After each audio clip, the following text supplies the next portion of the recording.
बच्चों, आज के क्लास में हम लोग जवाहर नवोदय विद्यालय के प्रीवियस ईयर के सवालों को करेंगे। पहला सवाल क्या दिया गया है, अनुपात और समानुपात के सवाल हैं ये, ध्यान से देखिएगा।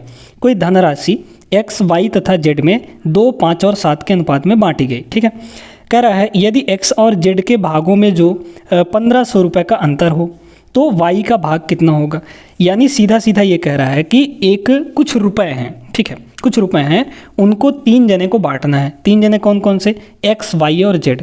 किसको किसको, x को देना है, y को देना है और z को देना है। किस रेशियो में देना है, किस किस हिस्से में देना है, तो 2, 5 और 7 इस रेशियो में तीनों को बांटना है यहाँ पर। ठीक है, ध्यान देते जाइएगा, ध्यान से समझिएगा। फिर आगे कह रहा है, इसका मतलब क्या हुआ कि x को 2 हिस्सा मिलेगा, y को 5 हिस्सा मिलेगा और z को 7 हिस्सा मिलेगा। टोटल कितने हिस्से में से, जोड़ लीजिए, टोटल कितना हिस्सा होगा, 5, 2, 7, 7, 14, 14 हिस्से में से इतने इतने हिस्से सभी को मिलेंगे। ठीक है, अच्छा अब आते हैं यहाँ पे, आगे पढ़िए क्या कह रहा है। x और z को के भाग में 1500 रुपये का अंतर है। अब ये बताइए कि x को कितना मिला है, 2 भाग, और z को कितना मिला है, 7 भाग। इन दोनों के बीच का डिफरेंस कितना होगा, अंतर का मतलब डिफरेंस। अगर अंतर देखें तो 5 का डिफरेंस है, 5 रुपये का यहाँ पर डिफरेंस है। कितने का भाई, इसको 7 मिला है, इसको 2 मिला है, तो 7 में से 2 घटाएंगे, कितना आएगा, 5 का अंतर। तो रेशियो में देखिए 5 यूनिट का अंतर मिल रहा है, लेकिन एक्चुअल में कितने का अंतर है, तो एक्चुअल में आपका 1500 रुपये का अंतर है ना। तो यही अंतर भाई, ये तो रेशियो में अंतर हुआ, एक्चुअल में कितना अंतर बता रहा है ये, 1500 रुपये का। तो रेशियो वाला अंतर और एक्चुअल वाला अंतर हम लोग क्या कर देंगे, इक्वेट कर देंगे, बराबर कर देंगे। अब यहाँ से 5 यूनिट का कीमत कितना है आपका, 1500 रुपये, तो 1 यूनिट का कीमत कितना आ जाएगा, यानी 1 रेशियो का कीमत। तो 1 रेशियो का कीमत, इस 5 को इधर ला के डिवाइड कर देंगे तो 1500 और बटे कितना हो जाएगा, 5 हो जाएगा बच्चों, है ना। काटेंगे इसको तो 5 तियाँ 15, मतलब कि 3 और 2 ठो जीरो लग जाएगा। तो 1 यूनिट का वैल्यू 300 आ गया, 300 रुपये आ गया। ठीक है, चलिए अब आगे देखिए, यहाँ पे कह रहा है y का कितना भाग होगा। तो y को कितना भाग मिल रहा है, 5 भाग मिल रहा है। तो एक भाग का मूल्य कितना है, 300 रुपये, माने 5 भाग का मूल्य कितना होगा, 5 भाग का मूल्य कितना हो जाएगा, 1 भाग का 300, 1 भाग का 300, तो 5 भाग का 5 से गुणा कर देंगे। ऐसे समझिए ना कि भाई 1 पेन का कीमत 4 रुपया, तो 10 पेन का कीमत कितना होगा, 4 का 10 से मल्टीप्लाई करेंगे, 4 दाम 40 हो जाएगा। यानी ये आ गया आपका कितना, 1500 रुपये, है ना। 1500 रुपये किसको मिलेगा, y को मिलेगा। यानी कि ऑप्शन नंबर आपका सी यहाँ पर बच्चों करेक्ट हो जाएगा। ठीक है, अगर यहीं पे पूछता कि भाई x को कितना भाग मिलेगा, तो बताइए x को कितना मिल जाएगा, x को यहाँ पर कितना भाग मिलेगा। तो 1 यूनिट का कीमत 300 है, यानी 1 रेशियो का कीमत 300 है, तो 2 रेशियो का कीमत कितना हो जाएगा, 3 दूना 600 हो जाएगा। यानी x को कितना मिल जाएगा, 600 रुपये मिल जाएगा यहाँ पर, है ना। 2 गुणे 300 यानी कि 600 रुपये। y को कितना मिल रहा है, 5 भाग, यानी 1500 रुपये। और z को कितना भाग मिल जाएगा, यहीं पर निकाल लीजिए, z को कितना भाग मिलेगा भाई, z को मिल रहा है 7 भाग, और 1 रेशियो 1 भाग का कीमत कितना है, 300 रुपये। तो यहाँ पे 3 सत्ते कितना हो जाएगा, 21 हो जाएगा बच्चों, है ना। यानी कि z को एक्चुअल में 2100 रुपये मिलेगा, x को एक्चुअल में 600 रुपये मिलेगा, और y को एक्चुअल में कितना रुपये मिलेगा, 1500 रुपये मिल जाएगा। समझ में आ गई ना कैसे करना है। चलिए आगे चलते हैं यहाँ पर अगले सवाल पे। चलिए देखिएगा, अब यहाँ पर नोटों वाला सवाल आ गया। क्या कह रहा है, एक थैले में 20 रुपये, 10 रुपये तथा 5 रुपये के नोट 3, 4 और 5 के अनुपात में हैं, है ना। अब इसका मतलब समझाएंगे, ज़रा ध्यान से सुनिएगा। यदि थैले में कुल 1000 रुपये हों तो 5 रुपये के नोट कितने होंगे, कितनी संख्या होगी 5 रुपये के नोटों की। ठीक है, बहुत बढ़िया सवाल है। देखिएगा यहाँ पर कह रहा है कि 20 रुपये के 3 हिस्से नोट हैं, है ना। 20 रुपये के, उस थैले में 20 रुपये के 3 हिस्से नोट हैं, और 10 रुपये के कितने हिस्से नोट हैं, 10 रुपये के, यहाँ पर दूसरा वाला रेशियो क्या है, 4। फिर कह रहा है 5 रुपये के कितने हिस्से नोट हैं, यहाँ पर 5 हिस्से नोट हैं। ठीक है, ये रेशियो में। अब आपको करना क्या होगा बच्चों, देखिएगा 2 तरीका है, दोनों तरीके से कर सकते हैं। यहाँ पर ये तो है आपका रुपये, और ये है आपका नोट। कितने नोट होंगे, नोटों की संख्या है ये। ठीक है, तो नोटों की संख्या निकालने के लिए क्या करेंगे हम लोग, ये तो रेशियो में दिया है, तो इसमें हम सब में x लगा देंगे, तो 3x, 4x और 5x ये हो गया।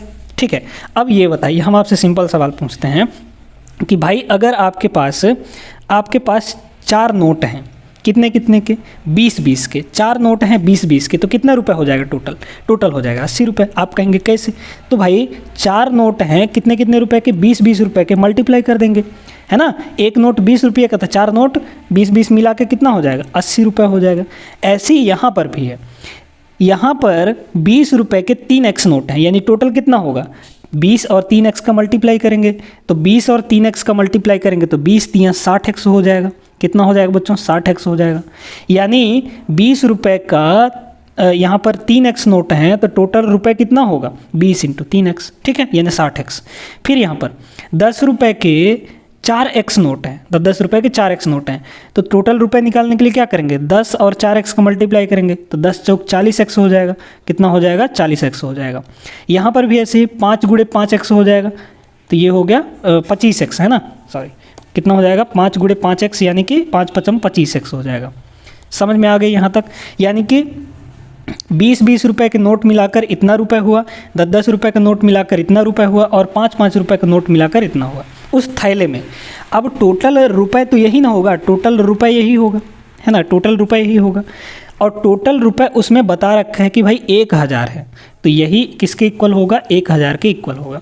अब यहाँ से जोड़ लीजिए, कितना होगा, 60 और 40 100, 60x और 40x और 25x को जोड़ना है, 60 और 40 हो गया 100, 100 में 25 जोड़ेंगे 125, तो ये हो गया बच्चों आपका 125x, और इक्वल टू इधर कितना है, 1000 है, इधर कितना है, 1000 है, तो x का वैल्यू, x इधर मल्टीप्लाई में है, 125 उधर जाएगा तो डिवाइड हो जाएगा, तो 1000 और बटे कितना आ गया, 125 आ गया। काटने का तरीका जानते हैं क्या आप लोग, है ना, दोनों को 25 से काट दीजिए। 25 सबसे सिंपल तरीका है काटने का। 25 से इसको काटेंगे तो 25 × 5 = 125 होता है कि नहीं, 25 से इसको काटेंगे तो 25 चौक 100, ये हो गया, और एक जीरो और है, यानी 40/5, तो x की वैल्यू हो गई 40/5, और 40/5 इसको भी तो काट सकते हैं, यानी कि 8 हो जाएगा। तो x का वैल्यू 8 हो गया। अब आपको क्या बोला है, 5 रुपये के कितने नोट होंगे, 5 रुपये के। अब एक बात बताइए, यहाँ पर 5 रुपये के कितने नोट हैं, 5x नोट हैं, तो 5 रुपये के 5x नोट हैं, x की वैल्यू रख दीजिए, x की वैल्यू तो आपको मिल चुकी है ना, इनटू कितना हो जाएगा, x की वैल्यू 8 हो जाएगी, तो 5 × 8 = 40, यानी कि 5 रुपये के 40 नोट होंगे। 40 नोट किस में दिख रहा है, ऑप्शन नंबर ए में, ये आपका करेक्ट हो जाएगा। समझ में आ गई होगी अच्छे तरीके से। इस टाइप का सवाल अगर आपके नवोदय विद्यालय हो या फिर सैनिक स्कूल परीक्षा हो, वहाँ पर आता है तो आप लोग आराम से कर लेंगे ऐसे सवालों को, ठीक है ना। चलिए एक सवाल और देखते हैं हम लोग। यहाँ पर देखिएगा, यहाँ पर इस सवाल को, अनाज के एक मिश्रण में गेहूं, जौ और चना, ये 3 चीज़ें मिक्स कर दी गई हैं, किस किस रेशियो में, 1/2, 1/3 और 1/4 के अनुपात में। मिश्रण की कुल मात्रा 65 किलोग्राम है, मिश्रण में गेहूं कितना होगा। हमारे पास क्या क्या है बच्चों, यहाँ पर वीट है, वीट मतलब गेहूं, ठीक है, उसके बाद जौ है, ठीक है, जौ है, और उसके बाद क्या है, चना है, चना यानी ग्राम, ठीक है। चलिए 3 चीज़ें हैं, किस किस रेशियो में दी गई हैं, आपको रेशियो अनुपात दिया गया है, किस किस रेशियो में है, गेहूं है आपका 1/2 रेशियो में, फिर आपका चना है 1/3 रेशियो में, फिर आपका जो चना है जौ, ये जौ 1/3, चना किस रेशियो में है, चना आपका 1/4 रेशियो में। अब ये जो सारे के सारे रेशियो दिए गए हैं, ये आपके उल्टे पुल्टे दिए गए हैं, यानी कि रेसिप्रोकल में दिया गया है। इसको सबसे पहले हम लोग प्रॉपर रेशियो में बदलेंगे। कैसे बदलेंगे देखिएगा, जब भी आपको डिवाइड में रेशियो दिया हो ना, तो जो नीचे नीचे संख्याएं हैं इनका ले लीजिए एलसीएम, 2, 3 और 4, इनका एलसीएम कितना हो जाएगा बच्चों, 12 हो जाएगा, है ना। 12 से सभी जगह मल्टीप्लाई कर दीजिए। यहाँ पर 12, नीचे का क्या लेना है, एलसीएम, एलसीएम को ऊपर ऊपर मल्टीप्लाई करना है। यहाँ पे हम लोग 12 से मल्टीप्लाई करेंगे, इसमें भी 12 से मल्टीप्लाई करेंगे, और इसमें भी 12 से मल्टीप्लाई कर देंगे। करिए मल्टीप्लाई, क्या होगा, करेंगे मल्टीप्लाई तो 2 × 6 = 12, ये हो गया, 6 × 6, यहाँ पे रेशियो कितना आ गया, 6 आ गया, ठीक है। यहाँ पे करिए, यहाँ पे इसको काट दीजिए, कितना हो जाएगा, 3 × 12, यानी 4 × 1 = 4, ये रेशियो 4 हो गया, इक्वल टू यहाँ पे कितना हो जाएगा रेशियो, यहाँ पे 4 × 3 = 12, 3 × 1 = 3, यहाँ पे रेशियो 3 हो गया। यानी गेहूं जो है वो 6 रेशियो है, जौ आपका 4 रेशियो है, और चना आपका 3 रेशियो है। टोटल मात्रा, मिश्रण की कुल मात्रा 65 किलोग्राम है टोटल। तो अगर रेशियो में टोटल देखा जाए तो रेशियो में टोटल कितना है, 6, 4, 10, 3, 13, रेशियो में टोटल कितना है, 6, 4, 10, 3, 13, रेशियो में टोटल 13 है बच्चों और एक्चुअल में टोटल कितना दिया गया है 65। इन्हीं दोनों को बराबर कर दीजिए, है ना। तो 13 यूनिट की वैल्यू 65 आ गई, तो 1 यूनिट का वैल्यू कितना आ जाएगा। सबसे ज़रूरी बात है कि 1 यूनिट का वैल्यू निकालना। तो ये हो जाएगा आपका 65 डिवाइड में आपका आ जाएगा 13, है ना। काटेंगे तो कितना हो जाएगा 13 पच्चे 65, है ना। तो 1 यूनिट की वैल्यू कितनी आ गई आपके पास 5 आ गई। अब पूछा क्या था मिश्रण में गेहूं की मात्रा, तो गेहूं कितना यूनिट है, गेहूं शुरू वाला था यानी कि 6 यूनिट है बच्चों, है ना। तो भाई 1 का वैल्यू 5 है, 1 पेन की कीमत 5 रुपये है, तो 6 पेन की कीमत कैसे निकालेंगे। 6 पेन की कीमत, 1 की वैल्यू 5 रुपये, तो 6 पेन की कीमत यहाँ पर 6 से मल्टीप्लाई कर देंगे यानी कि 30 kg आ जाएगा। गेहूं कितना होगा बच्चों 30 kg होगा। ये आपका गेहूं है, ठीक है, क्या है गेहूं है। समझ में आ गई बात।